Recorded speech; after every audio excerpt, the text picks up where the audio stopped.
Good evening friends, मैं doctor Prem Sagar Mishra. आज BPSC chemistry का जो फर्स्ट चैप्टर है परमाणु संरचना, कल मैंने थ्योरी आपको डिटेल में बताया था। आज उससे संबंधित जो मल्टीपल चॉइस क्वेश्चंस हैं, जो पिछले कुछ बीपीएससी एग्जामिनेशंस में क्वेश्चंस आए हुए हैं, वो क्वेश्चंस को आज हम आपके साथ में डिस्कस करने जा रहे हैं। आपको ये समझाने के लिए कि देखिए, सबसे पहले हम लोगों को जो है उस जो भी मल्टीपल चॉइस क्वेश्चंस जहां से भी कर रहे हैं, सबसे पहले हमें उस चैप्टर का समझ होना चाहिए। यानी पहले हम लोग को चैप्टर पढ़ना है और पढ़ने के बाद में ही जो है मल्टीपल चॉइस क्वेश्चंस बनाने हैं और प्रीवियस ईयर्स क्वेश्चंस पीवाईक्यूज करने हैं। इसलिए जरूरी हो जाता है क्योंकि आपको समझ में आएगा कि जो एग्जामिनेशन है, मान लिया आप सिविल सर्विसेज एग्जामिनेशंस दे रहे हैं, ठीक है, तो क्वेश्चंस इस चैप्टर से किस तरह से क्वेश्चंस आता है, ताकि आप फिर से एक बार उसे रिवाइज कर पाए और जो पार्ट छूट गया है या फिर कैसे पढ़ना है, कहां से क्वेश्चंस एराइज हो रहा है, वो सब आप समझ पाए और खुद, एक तो हम लोग हैं ही हेल्प के लिए, लेकिन आप खुद भी जज कर पाए, खुद भी एक समझ डेवलप कर पाए कि हाँ, क्वेश्चंस ऐसे फ्रेम होता है, मुझे ऐसे पढ़ना है। मान लिया हम आपको 25-30 क्वेश्चंस करवा भी दें, तो ऐसा थोड़ी ना कि वहां से क्वेश्चंस आ ही जाएगा, लेकिन एक बार आपको सब्जेक्ट का समझ डेवलप हो गया तो उससे संबंधित कोई भी क्वेश्चंस होंगे तो आप कर पाएंगे। अभी हम लोग देखेंगे, आप देखिएगा एक ही क्वेश्चन है, लेकिन उसको 2-3 साल पूछा है घुमा घुमा कर, मतलब दूसरे सिर्फ उसका जो लैंग्वेज है उसे बदल दिया गया है। ठीक है, तो आइए चलते हैं। कल हम लोगों ने बड़ा डिटेल में, कल मैंने आपको बहुत ज्यादा डिटेल में काफी समय लेकर इसके बारे में, इस चैप्टर परमाणु संरचना, स्ट्रक्चर ऑफ एन एटम के बारे में बताया था। आज हम लोग सारे क्वेश्चंस जो अभी तक बीपीएससी में आया हुआ है वो क्वेश्चंस अभी हम लोग सॉल्व करेंगे। ठीक है, तो चलिए अब हम लोग स्टार्ट करते हैं क्वेश्चंस के साथ में, बिना कोई टाइम वेस्ट किए हुए। ठीक है, तो ये सभी क्वेश्चंस हम आपसे बार बार बोल रहे हैं, एग्जाम्स में आए हुए क्वेश्चंस हैं। ठीक है, तो सबसे पहला क्वेश्चन जब आप देखेंगे, पहला क्वेश्चन क्या है बताइए, आधुनिक रसायन शास्त्र का जनक किसे कहा जाता है? ऑप्शंस में क्या है? रदरफोर्ड, आइंस्टीन, सी है लेवोजियर और डी है सीवी रमन। ये दोनों आपको पता है, ये दोनों क्या है? फिजिक्स से रिलेटेड है, फिजिक्स। हालांकि आइंस्टीन जो है कहीं ना कहीं न्यूक्लियर फिजिक्स से है रिलेटेड। रदरफोर्ड ने नो डाउट बहुत सारा, आप देखेंगे जो एटम के स्ट्रक्चर को समझ डेवलप करने के लिए बहुत सारा काम रदरफोर्ड ने किया है। ठीक है, रदरफोर्ड का योगदान रेडियो एक्टिविटी में भी है, लेकिन ये फादर नहीं है। फादर कौन है? लेवोजियर। लेवोजियर को जो है आधुनिक रसायन शास्त्र का जनक कहा जाता है। तो आप याद रखिएगा, Lavoisier is the father of modern chemistry. ठीक है, आधुनिक रसायन शास्त्र का। नाउ दूसरा क्वेश्चन अब हम लोग देखते हैं, एक परमाणु के केंद्र का धनावेशित हिस्सा कहलाता है। देखिए परमाणु, कल हम लोग परमाणु के केंद्र के बारे में पढ़े हैं। ठीक है, जो सेंटर बार बार बोल रहे थे, पढ़े थे ना, ये सेंटर था, इसमें प्रोटॉन और न्यूट्रॉन था, उसके बाहर में जो है इस तरह से जो है क्या था? ऑर्बिट्स थे, कक्षा जिसको कहते हैं बाहरी कक्षा, और ये सेंटर था। तो इसको हम लोग क्या कह रहे थे? न्यूक्लियस कह रहे थे, कह रहे थे ना कल। तो देखो आप, धनावेशित हिस्सा कहलाता, केंद्र का धनावेशित। और हम लोग ये भी देखे थे, इसके ऊपर में पॉजिटिव चार्ज होता है, यानी धन चार्ज होता है, धन आवेश होता है। तो ये क्या हो जाएगा हमारा आंसर? न्यूक्लियस। कल मैंने पढ़ाया आपको, केंद्र का धनावेशित हिस्सा न्यूक्लियस क्या होता है? प्रोटॉन की वजह से कैसा चार्ज होता है? वो पॉजिटिवली चार्ज होता है, धनावेशित होता है। ठीक है, अगला क्वेश्चन जवाब देखेंगे। परमाणु नाभिक के अव्यय हैं, ठीक है, यानी जो परमाणु का नाभिक है, ये नाभिक है न्यूक्लियस, इसको ही नाभिक कहते हैं हम लोग। ये केंद्र है, इसको नाभिक कहते हैं, इंग्लिश में न्यूक्लियस कहते हैं। तो इसके अंदर में क्या क्या देखो, प्रोटॉन और न्यूट्रॉन है, कल हम लोगों ने डिटेल में पढ़ा था। तो परमाणु नाभिक के अव्यय हैं इलेक्ट्रॉन और प्रोटॉन। तो इलेक्ट्रॉन तो बाहर में घूमते रहता है, ये इलेक्ट्रॉन है बाहर में कक्षा में घूमता है, तो ये तो आंसर नहीं होगा। दूसरा इलेक्ट्रॉन और न्यूट्रॉन, तो फिर से इलेक्ट्रॉन नहीं होगा, इलेक्ट्रॉन बाहर है। प्रोटॉन और न्यूट्रॉन, देखो आप इसको न्यूक्लियस कहते हैं, लेकिन पूछ रहा है परमाणु नाभिक के अव्यय, नाभिक को ही न्यूक्लियस कहते हैं, तो ये भी नहीं होगा। तो अव्यय कौन सा है, क्या क्या होता है उसके अंदर में? तो प्रोटॉन और न्यूट्रॉन होता है। तो आंसर क्या हो जाएगा हमारा? सी हो जाएगा। ठीक है, ये हमारा हो जाएगा सी। नेक्स्ट क्वेश्चन जब आप देखेंगे,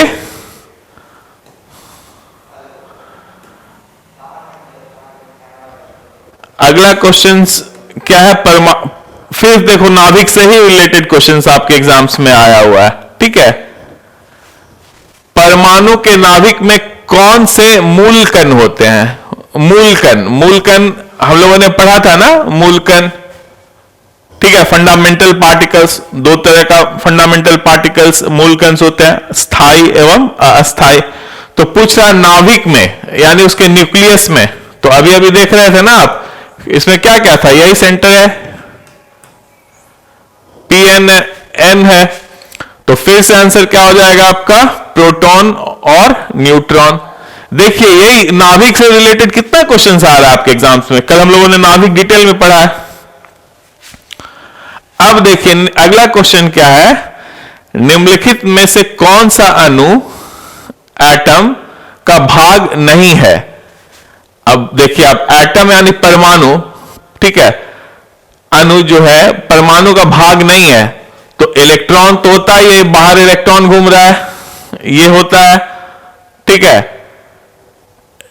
प्रोटॉन भी होता है, आप प्रोटॉन देखिए न्यूक्लियस में, न्यूट्रॉन भी होता है न्यूक्लियस में। फोटॉन जो है ये क्या है? पैकेट ऑफ एनर्जी है। ठीक है, ऊर्जा का पैकेट है ये फोटोन। ठीक है, तो पूछ रहा है कौन सा अणु का भाग नहीं है? एटम का भाग नहीं है, तो कौन सा उसका भाग नहीं है? फोटोन नहीं है। ठीक है, हालांकि रिलीज वहां से ही होता है, ठीक है, फोटोन एनर्जी के फॉर्म में। ठीक है, लेकिन इसका भाग नहीं, तो क्या हो जाएगा आंसर? फोटोन। तो सही आंसर क्या है हमारा? डी। ठीक है, नेक्स्ट क्वेश्चन आप देखिए, निम्नलिखित में से कौन सा विकल्प गलत है? ठीक है, अब गलत है, यहां पे देखो आप, भाग नहीं है, ये था यहां पे। कई बार आप जल्दी जल्दी में देखिए, क्वेश्चंस अच्छे से पढ़िएगा, क्यों हम आपको बता रहे हैं, कई बार जल्दी जल्दी में हम गड़बड़ कर देते हैं। जैसे ये क्वेश्चन आप पढ़ते हैं, निम्नलिखित में कौन सा अणु एटम का भाग नहीं है, सीधा देखते हैं इलेक्ट्रॉन है, बाकी का ऑप्शंस पढ़ते नहीं, हाँ इलेक्ट्रॉन तो होता है, ए पे आप सीधा टिक कर देते, गलत कर दिया आपने। क्वेश्चंस क्या है? भाग नहीं है, नहीं यहां पे है।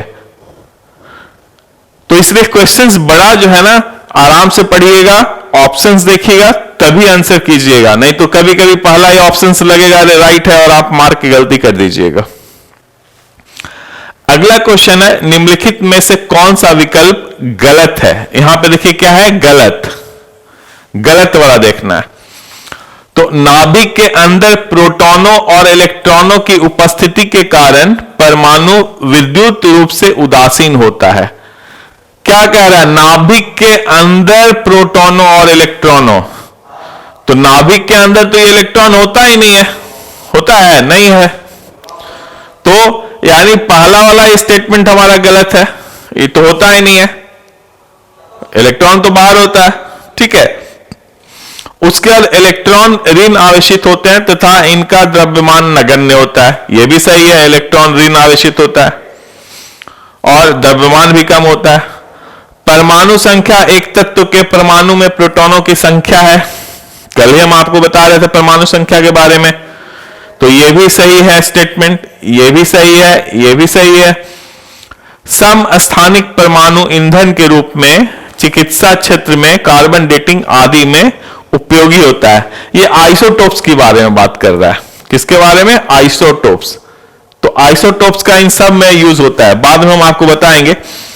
इसके बाद जो हम लोग पढ़ेंगे यही पढ़ेंगे, उसमें हम आपको बताएंगे आइसोटोप्स का कैसे यूज होता है। चिकित्सा में भी होता है, ठीक है। कैंसर वगैरह में देखिएगा ना, वहां पे रेडियो एक्टिव एलिमेंट जो हो जाता है ना, तो कहीं ना कहीं आइसोटोप्स ही होता है, ठीक है। तो वो रेडिएशन देने के लिए यूज करते हैं। वैसे ही कार्बन डेटिंग में भी यूज होता है, परमाणु ईंधन के रूप में भी होता है। तो ये भी सही है। तो सही आंसर हमारा क्या हो जाएगा? ए। छठा का क्या हो जाएगा? A answer. नेक्स्ट क्वेश्चन आप देखिए,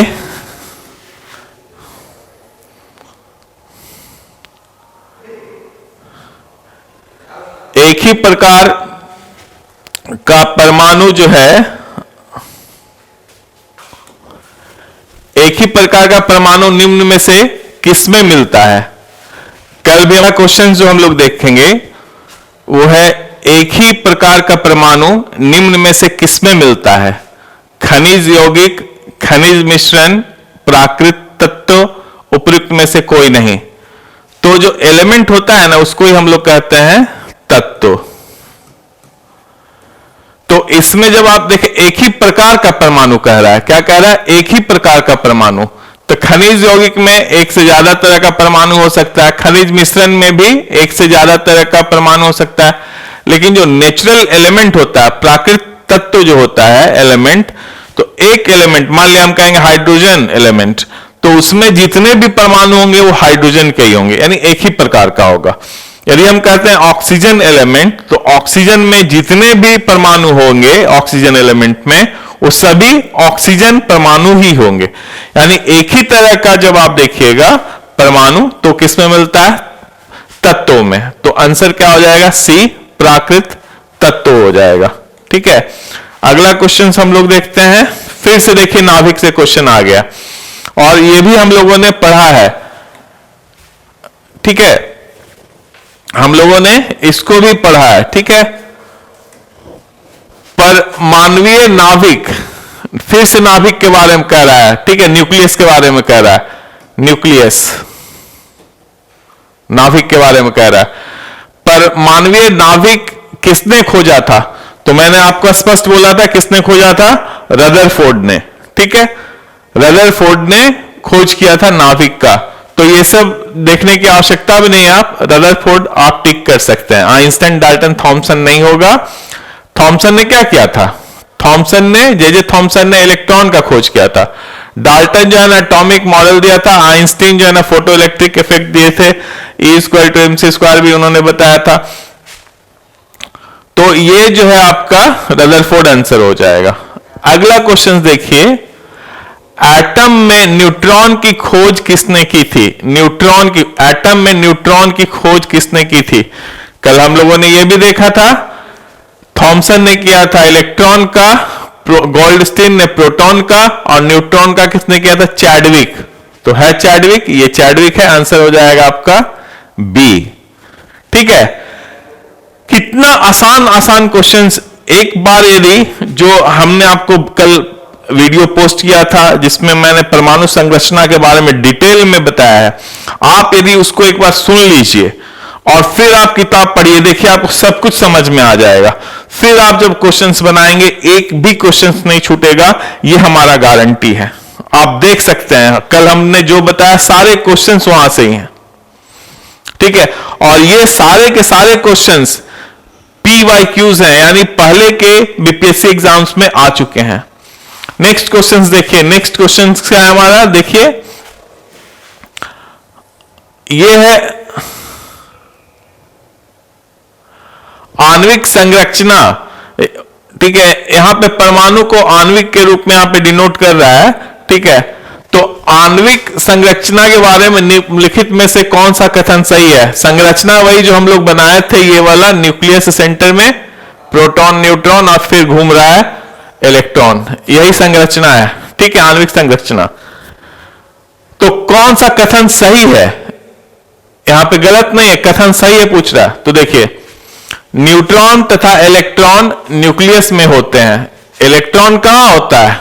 न्यूट्रॉन तो न्यूक्लियस में है, लेकिन इलेक्ट्रॉन कहां होता है? ये घूमते रहता है, बाहर में घूमते रहता है, तो ये तो गलत हो गया। इलेक्ट्रॉन तथा प्रोटॉन न्यूक्लियस में होते हैं तथा प्रोटॉन न्यूक्लियस के इर्द गिर्द चक्कर लगाते हैं, यह भी गलत हो गया। इलेक्ट्रॉन कहां होता है? बाहर में रहता है और चक्कर लगाता है, यह भी स्टेटमेंट गलत हो गया। प्रोटॉन तथा न्यूट्रॉन न्यूक्लियस में होते हैं तथा इलेक्ट्रॉन न्यूक्लियस के इर्द गिर्द चक्कर लगाते हैं। देखिए, प्रोटॉन न्यूट्रॉन अंदर में है, इलेक्ट्रॉन चक्कर लगा रहा है, तो सही आंसर क्या हो जाएगा हमारा? ये हो जाएगा, क्योंकि यहां पे फिर से कह रहा है इलेक्ट्रॉन सभी न्यूक्लियस में होता है, तो इलेक्ट्रॉन बाहर में होता है, तो सही आंसर क्या हो जाएगा? सी। तो एक अब देख रहे हैं ना, इसी एक ही चीज को कैसे बार बार पूछ रहा है। तो यदि आप सिर्फ मल्टीपल चॉइस क्वेश्चंस करते हैं, ठीक है, तो आपको आइडिया नहीं रहेगा, आप तो सिर्फ वही रटते जाइएगा।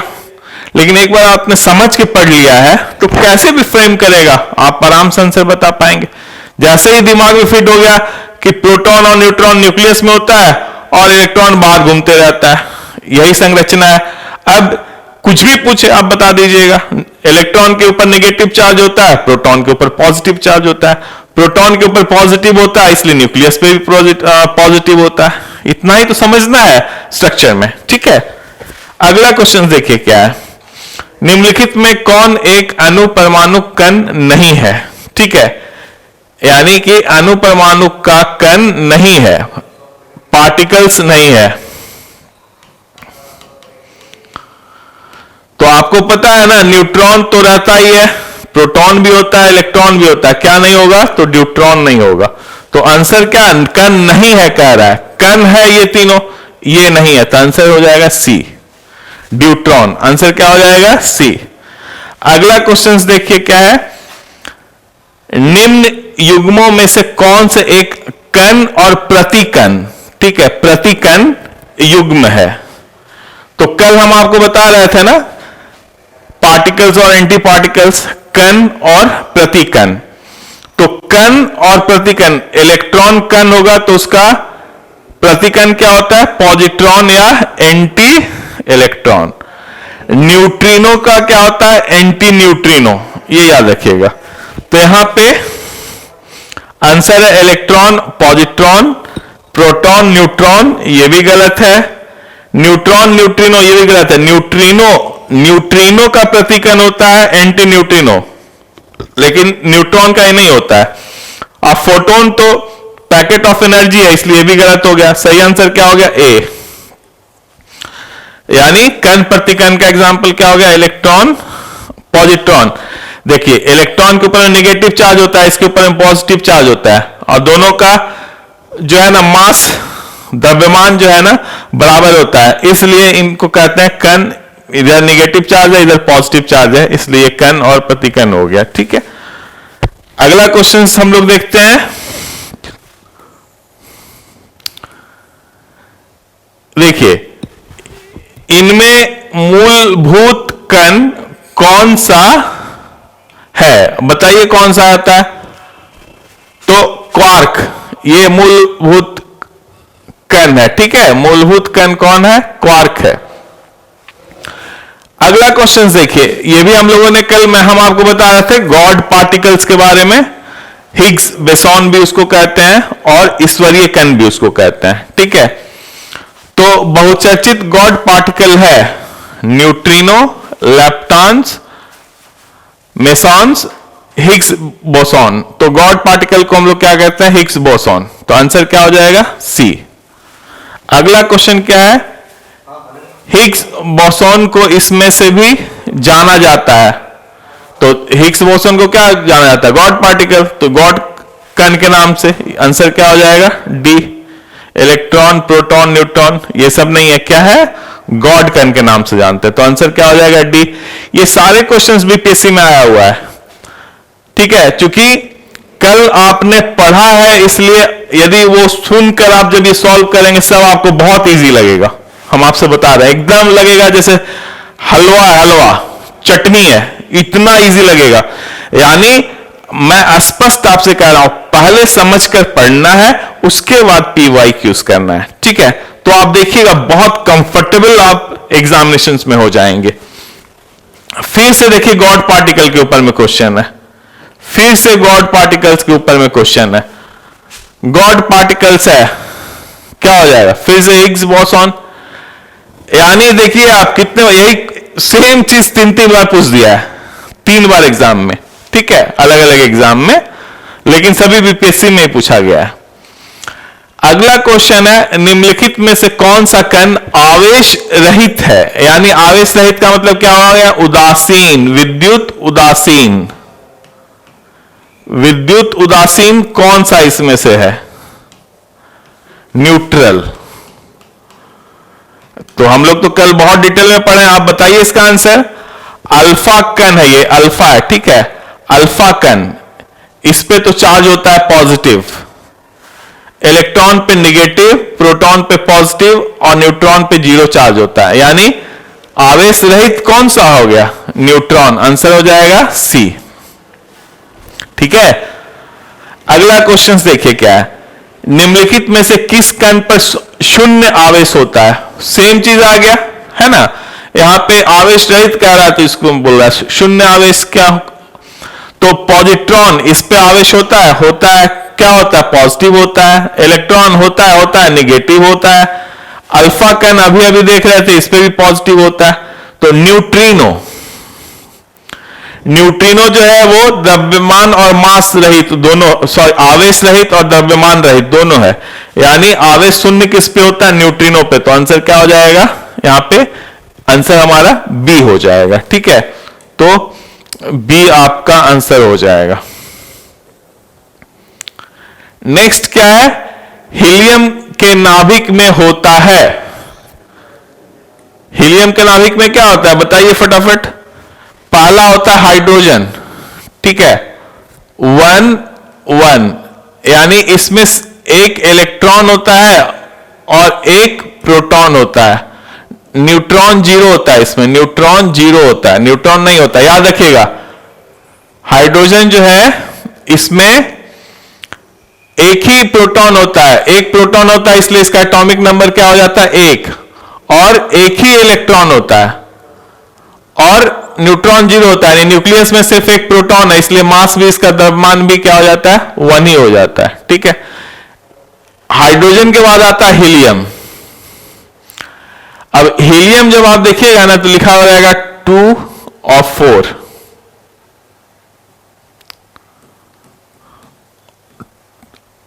2 और 4, यानी ये जो है ना आपका एटॉमिक नंबर है, ये नंबर ऑफ प्रोटॉन्स बताता है। क्या बताता है, नंबर ऑफ प्रोटॉन्स।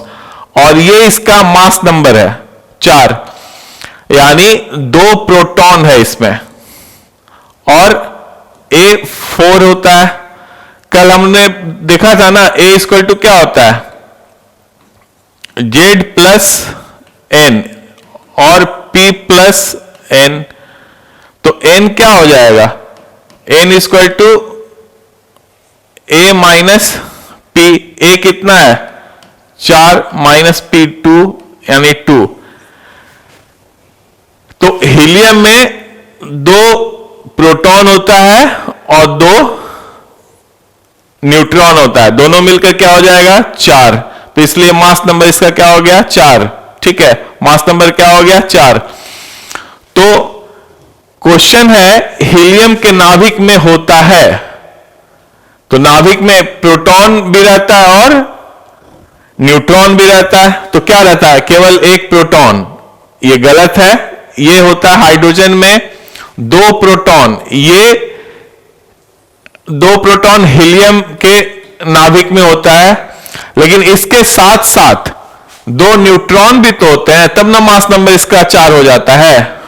ये भी गलत है, एक प्रोटॉन और ये तो हाइड्रोजन, जैसे ही एक प्रोटॉन प्रेजेंट होगा ना तो उसका मतलब हो गया वो हाइड्रोजन है, ठीक है।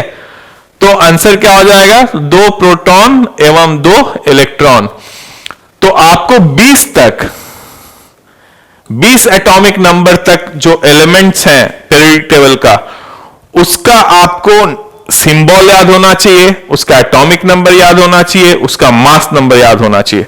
अगले बार जो है हम आपको 20 एलिमेंट का ये लिख के दे देंगे, आप उसको मेमोराइज कर लीजिएगा, वो कभी भी वो आपसे पूछ सकता है, ठीक है। तो अभी आप समझिए आंसर क्या हो गया, सी, 2 प्रोटॉन और 2 न्यूट्रॉन। कहां होता है, हीलियम के नाभिक में। अगला है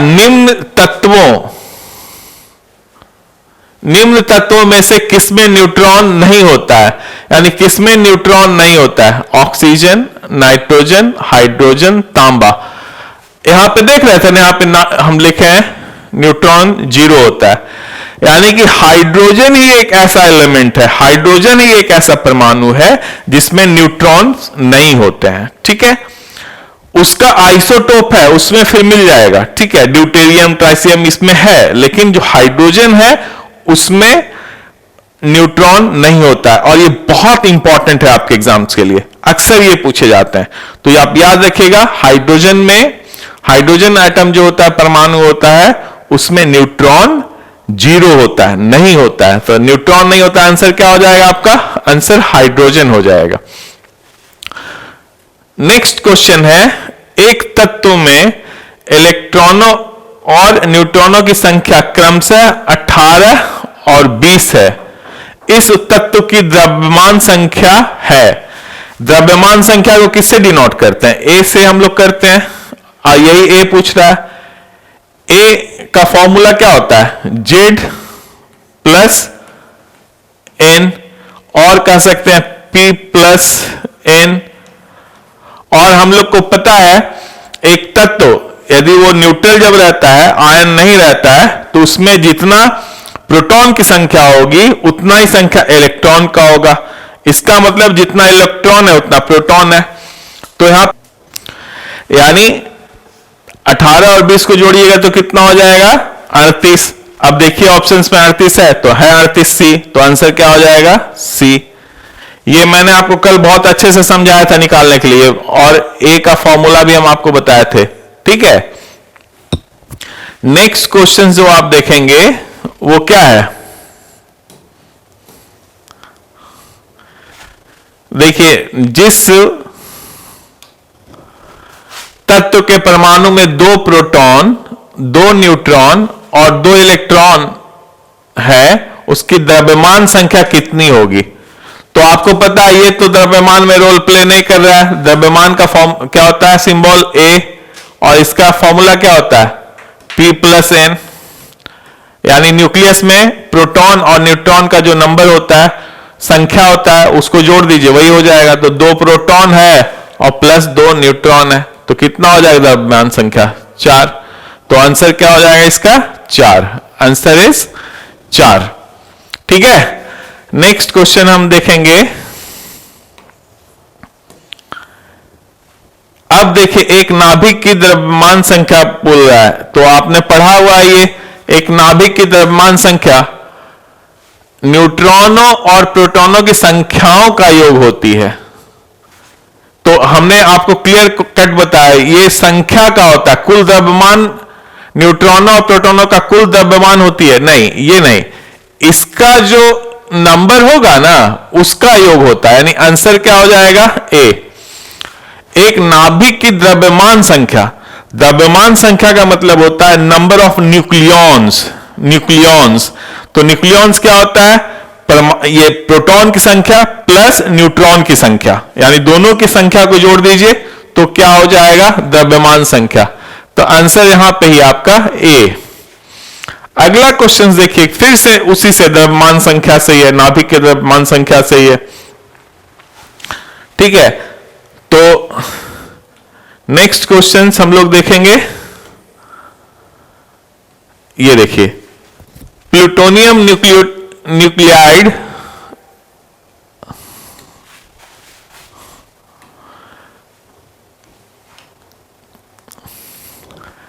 अगला है प्लूटोनियम न्यूक्लाइड, यानी कि जो है न्यूक्लियस के बारे में कह रहा है। यानी प्लूटोनियम का जो न्यूक्लियस है के नाभिक में न्यूट्रॉनों की संख्या होती है, न्यूट्रॉन की संख्या पूछ रहा है, तो ये देखिए ये क्या दिखाता है Z, और ये क्या है A, है ना, ये Z बताता है ना, X है, इसको अलग अलग फॉर्म में लिखा था, Z हो गया और ये A हो गया, ठीक है।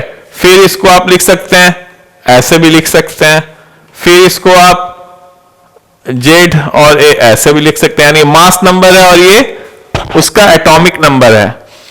तो यहां पे ये दिया हुआ है, क्या है, Pu, यहां 242 है और यहां पे 94 है, ये क्या हो गया Z, और ये क्या हो गया A। पूछ क्या रहा, न्यूट्रॉन की संख्या, तो A का फॉर्मूला क्या होता है, A equal to Z plus N, यानी प्रोटॉन की संख्या, परमाणु संख्या क्या होता है, प्रोटॉन की संख्या प्लस न्यूट्रॉन की संख्या। तो A तो आपको पता है कितना है 242, Z भी पता है 94 प्लस N, तो N इक्वल टू क्या हो जाएगा 242 माइनस 94, तो इसमें से 94 को घटा दीजिए, तो 12 में से 4 गया 8, 13 में से 9 गया 4, 148, 148 है यहां पे, देखिए 148 है B, तो आंसर क्या हो जाएगा हमारा B 148, ठीक है, आंसर क्या हो जाएगा 148। अगला क्वेश्चन है, परमाणु जिनमें प्रोटॉनों की संख्या समान परंतु न्यूट्रॉनों की संख्या भिन्न भिन्न रहती है क्या कहलाते हैं। ये हम आपको नहीं बताए थे, अगले क्लास में हम आपको ये पढ़ा देंगे सभी कुछ, आइसोबार्स क्या होता है, आइसोटोन्स क्या होता है, आइसोमर्स क्या होता है, आइसोटोप्स क्या होता है, ठीक है। लेकिन अभी समझिए, जैसे हाइड्रोजन हो गया 1 ड्यूटेरियम जो है ना वो हो गया 1 2, ट्राइटियम जो हो गया ना वो हो गया 3 1, तो इस सब में देखिए ये 1 1 है, यानी प्रोटॉन की संख्या सब में बराबर है, लेकिन यहां पे देखिए 1 है 2 है 3 है, यानी यहां पे 0 न्यूट्रॉन है, यहां पे 1 न्यूट्रॉन है, यहां पे 2 न्यूट्रॉन है, यानी न्यूट्रॉन अलग अलग है लेकिन प्रोटॉन सेम है। तो वैसे परमाणुओं को जो हम लोग क्या कहते हैं, आइसोटोप्स कहते हैं, समस्थानिक। तो आंसर क्या हो जाएगा ये आइसोटोप्स, इसका आंसर क्या हो जाएगा आइसोटोप्स। ये मैं आपको कल पढ़ाऊंगा तो उसमें मैं बड़ा डिटेल में अच्छे से समझा दूंगा। तो ये दोस्तों ये कुछ क्वेश्चंस थे हमारे जो आपके बीपीएससी एग्जामिनेशंस में आया हुआ था। मैंने आपको कल जो वीडियो पोस्ट किया था उसमें परमाणु संरचना के बारे में डिटेल में पढ़ाया था, और अभी देखिए सारे क्वेश्चंस जो अभी तक बीपीएससी में क्वेश्चंस आए सारे क्वेश्चंस मैंने इंक्लूड किया। आप देख रहे हैं ना, एक बार आप पढ़ लिए हैं तो कितना आराम से क्वेश्चंस बना सकते हैं। तो दोस्त यही तो करना है, हम लोग को पहले समझकर पढ़ना है, टॉपिक को समझना है कि क्वेश्चंस कहां से आता है, कैसे फ्रेम होता है, क्वेश्चन पैटर्न क्या है, और तब क्वेश्चन हम लोग स्टार्ट करेंगे बनाना।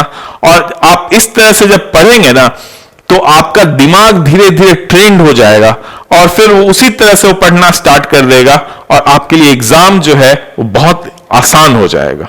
आप आराम से बीपीएससी प्रीलिम्स एग्जामिनेशन पास कर पाएंगे। तो आज के लिए हम लोग यहीं रुकते हैं। चलिए, गुड नाइट, बहुत बहुत धन्यवाद। प्लस